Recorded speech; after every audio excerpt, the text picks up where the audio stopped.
Episode 10 voice over 50। কলকাতার একটি ঘন শহরে এক অগ্নিঝরা যুগে জন্ম নিয়েছিল এক বিপ্লবী, যার নাম বীণা Das.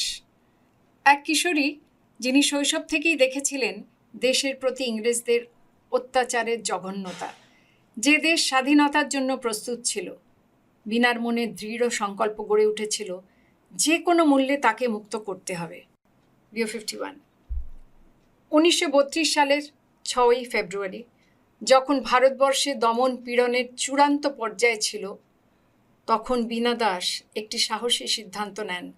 Stanley Jackson, Bengal governor, যিনি দেশের ইউরোপীয় শাসনের ও দমনের প্রতিভূ, তাকে ধরাধাম থেকে সরাতে হবে। ভিউ 52। বীণার জীবনের এই মুহূর্তটি ছিল এক ঐতিহাসিক পদক্ষেপ। তিনি কলকাতা বিশ্ববিদ্যালয়ে সমাবর্তন অনুষ্ঠানে অংশ নিতে যাবেন, যেখানে গভর্নর জ্যাকসন ছাড়াও গণ্যমান্য ব্যক্তিরা উপস্থিত থাকবেন। অধ্যাপক দীনেশচন্দ্র সেনকে জগত্তারিণী স্বর্ণপদক দেওয়া হবে। একটি মঞ্চ যেখানে স্ট্যানলি জ্যাকসন উপস্থিত জনতার মধ্যে বীণা দাঁড়িয়েছিলেন। পিস্তলটি সযত্নে তার শাড়ির মধ্যে লুকোনো। সেখান থেকে পিস্তলটি বার করেন, তার মুখে সংকল্পের ছাপ। যখন বীণা দৃঢ়ভাবে পিস্তল তুললেন এবং তার লক্ষ্য স্থির করলেন, তখন সমস্ত পরিবেশ স্থির হয়ে গিয়েছিল। স্ট্যানলি জ্যাকসনকে হত্যার লক্ষ্যে গুলি চালাতে গিয়ে তিনি পিস্তল থেকে 5টি গুলি ছুঁড়ে দেন, কিন্তু দুর্ভাগ্যবশত একটি গুলি জ্যাকসনের শরীরে লাগেনি। উপস্থিত ডক্টর দীনেশচন্দ্র সেন সামান্য আহত হন। বীণা দাসকে সমাবর্তন কর্মীরা ধরে নিরস্ত্র করলেন।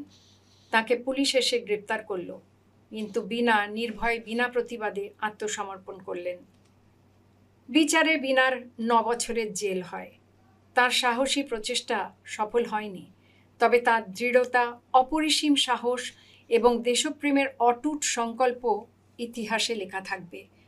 তার গুলি শোষক শাসকের দৈহিক ক্ষতি না করলেও বিদেশির হাত থেকে মানপত্র নেবার অনীহা, দেশের স্বাধীনতার জন্য আত্মত্যাগের মনোভাব, দুঃখভোগ শিকার আদর্শবাদীর এক জাজল্যমান দৃষ্টান্ত। ভিউ 56। বীণা দাসের এই চেষ্টা এবং তারপরে কারাবরণ তাকে বাংলার ইতিহাসে এক মহান বিপ্লবী হিসেবে চিহ্নিত করেছে।